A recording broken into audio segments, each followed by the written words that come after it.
ದಾಂಡೇಲಿ ನಗರದಲ್ಲಿ auto, taxi ಹಾಗೂ ಖಾಸಗಿ ಪ್ರಯಾಣಿಕ ವಾಹನಗಳ ಚಾಲಕರು ಸಂಚಾರ ಸೇವೆಯನ್ನು ಸ್ಥಗಿತಗೊಳಿಸಿ ಪ್ರತಿಭಟನೆಯಲ್ಲಿ ಭಾಗವಹಿಸಿದ್ದರು.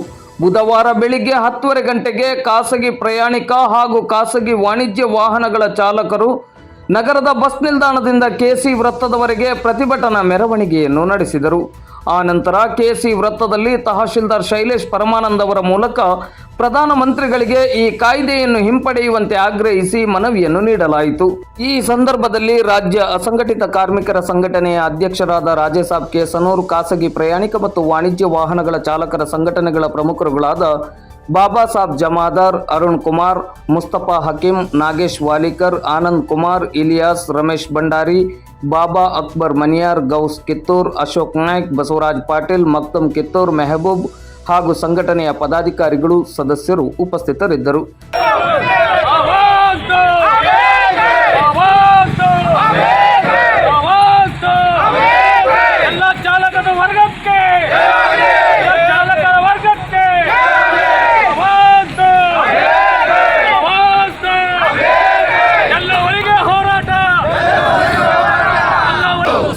ಜಾರಿಗೆ ತಂದಿರುವ ಕರಾಳ ಕಾಯ್ದೆ ವಾಪಸ್ ಆಗಲೇಬೇಕು, ವಾಪಸ್ ಆಗಲೇಬೇಕು. ಕಲ್ಯಾಣ ಕಾರ್ಯಕ್ರಮಗಳು ಜಾರಿಯಾಗಲೇಬೇಕು, ಎಲ್ಲ ಚಾಲಕರಿಗೆ ಕಲ್ಯಾಣ ಕಾರ್ಯಕ್ರಮಗಳು ಜಾರಿಯಾಗಲೇಬೇಕು.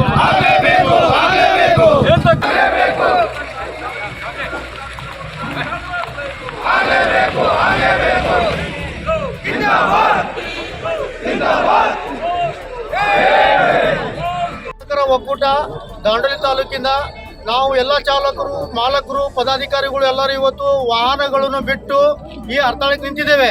ಇನ್ನು ಮುಂದೆ ಈ ಹರ್ತಾಳ ಯಾಕಪ್ಪ ಅಂತ ಹೇಳಿದ್ರೆ, ನಮಗೆ ಕೇಂದ್ರದಿಂದ ಏನು ಕಾನೂನು ಜಾರಿ ಮಾಡಿದ್ರಿ, ಈ ಕಾನೂನನ್ನ ಭಾರತ ದೇಶಕ್ಕೆ ತರಲೇಬಾರ್ದು. ಯಾಕಂದ್ರೆ ಚಾಲಕರು ಇವಾಗಲೇ ದೊಡ್ಡ ತೊಂದರೆಯಲ್ಲಿದ್ದಾರೆ. ಈ ಕಾನೂನನ್ನು ಏನು ಜಾರಿ ಮಾಡಿದರೆ ಮುಂದೆ ಬರೋ ದಿನಗಳಲ್ಲಿ ಚಾಲಕರು ಬದುಕೋದು ಭಾಳ ಕಷ್ಟ. ಎಲ್ಲ ಲೈಸೆನ್ಸ್ಗಳನ್ನು ರದ್ದು ಮಾಡ್ತೇವೆ. ಮುಂದೆ ಯಾವ ಚಾಲಕರು ಸಿಗುವುದಿಲ್ಲ. ದಯವಿಟ್ಟು ಈ ಕಾನೂನನ್ನ ಭಾರತ ದೇಶಕ್ಕೆ ತರಲೇಬೇಡಿ. ಈ ಚಾಲಕ ವರ್ಗ ಅಂದ್ರೆ ನಾವು ಆಟೋದವ್ರದ್ದೇ ಅಷ್ಟೇ ಇಲ್ಲ, ಪ್ರತಿಯೊಂದು ಲಾರಿ ಚಾಲಕ ಆಗಲಿ, ಬಸ್ ಚಾಲಕ ಆಗಲಿ ಅಥವಾ ಟಾಟಾ AC ಚಾಲಕ ಆಗಲಿ, ಈ ನಮ್ಮ ದಾಂಡೇಲಿಯ ಎಲ್ಲಾ ಚಾಲಕ ವರ್ಗದ ಸೇರಿ ನಾವು ಇವತ್ತು ಈ ಮುಷ್ಕರನ್ನು ಮಾಡ್ತಾ ಇದ್ದೇವೆ. ಇದಕ್ಕೆ ನಾವು ಎಲ್ಲರದು ಬೆಂಬಲ ಇದೆ.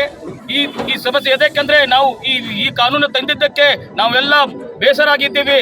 ಆದ ಕಾರಣ ಕೂಡಲೇ ಕೇಂದ್ರ ಸರ್ಕಾರ ಇದು ಕಾಯ್ದೆ ಹಿಂದಪಡೆಯಲೇಬೇಕು. ಯಾಕಂದ್ರೆ ನಮ್ಮ ಜೀವನ ನಡೆಯೋದ ಕಷ್ಟ ಆಗ್ಬಿಟ್ಟಿದೆ. ಈ ಕಾನೂನನ್ನ ಹಿಂದಪಡೆಯಲೇಬೇಕು. ಹಾಗೂ ನಮ್ಮ ಚಾಲಕರಿಗೆ ಮುಂದೆ ಬರೋ ದಿನದಲ್ಲಿ ಅವ್ರು ಭಾಳ ಕಷ್ಟ ಅನುಭವಿಸ್ಬೇಕಾಗತ್ತೆ. ಅದಕ್ಕೆ ನಾವೆಲ್ಲ ಚಾಲಕರು ಸೇರಿ ಇದಕ್ಕೆ ಒಂದು ಮುಷ್ಕರ ಮಾಡಿದ್ದೀವಿ. ಅದಕ್ಕೆ ನಾವು ಇದು ಕಾಯ್ದೆನ ಹಿಂದಪಡೆಯಲೇಬೇಕಂತ ವಿನಂತಿ ಮಾಡಿ.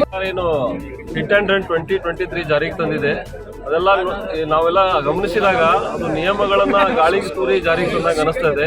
ಇದರ ಬಗ್ಗೆ ಪಾರ್ಲಿಮೆಂಟಲ್ಲಿ ಸಾಕಷ್ಟು ಚರ್ಚೆ ಆಗಿಲ್ಲ. ವಿರೋಧ ಪಕ್ಷಗಳ MP ಗಳೆಲ್ಲ ನಿಲಂಬನೆ ಆದಾಗ ಈ ಕಾಯ್ದೆಯನ್ನು ತಂದಿದ್ದಾರೆ. ಯಾವುದೇ ಕಾಯ್ದೆ ಸರ್ಕಾರ ತಂದ್ರೆ ಅದು ಜನೋಪಯೋಗಿ ಆಗಬೇಕು. ಆದರೆ ಈ ಕಾಯ್ದೆಯಿಂದ ಜನೋಪಯೋಗಿ ಇಲ್ಲ, ಕೋಟ್ಯಾಂತರ ಚಾಲಕರಿಗೆ ಇದರಿಂದ ಸಮಸ್ಯೆ ಆಗ್ತದೆ. ಅದಕ್ಕಾಗಿ ಕೇಂದ್ರ ಸರ್ಕಾರ ಈ ಕಾಯ್ದೆಯನ್ನ ತಕ್ಷಣ ವಾಪಸ್ ಮಾಡಬೇಕಂತೇಳಿ ಕೇಂದ್ರ ಸರ್ಕಾರ ಕೇಳ್ಕೊತಾರೆ. ನಿನ್ನೆ ಸಂಸದರಾಗಿರುವ ಅನಂತ್ ಕುಮಾರ್ ಹೆಗ್ಡೆ ಅವರು ದಾಂಡೇಲಿಗೆ ಬಂದಿದ್ದರು.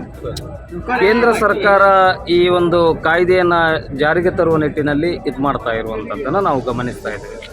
ಹಾಗಾಗಿ ಕೇಂದ್ರ ಸರ್ಕಾರಕ್ಕೆ ಗಮನಕ್ಕೆ ತರಬೇಕಾದಂತಹ ಸಂಸದರು ದಾಂಡೇಲಿಗೆ ಬಂದಂತಹ ಸಂದರ್ಭದಲ್ಲಿ ಅವರ ಗಮನಕ್ಕೆ ಏನಾದರೂ ತರುವಂಥ ಕೆಲಸವನ್ನು ನೀವು ಮಾಡಿದ್ದೀರಾ?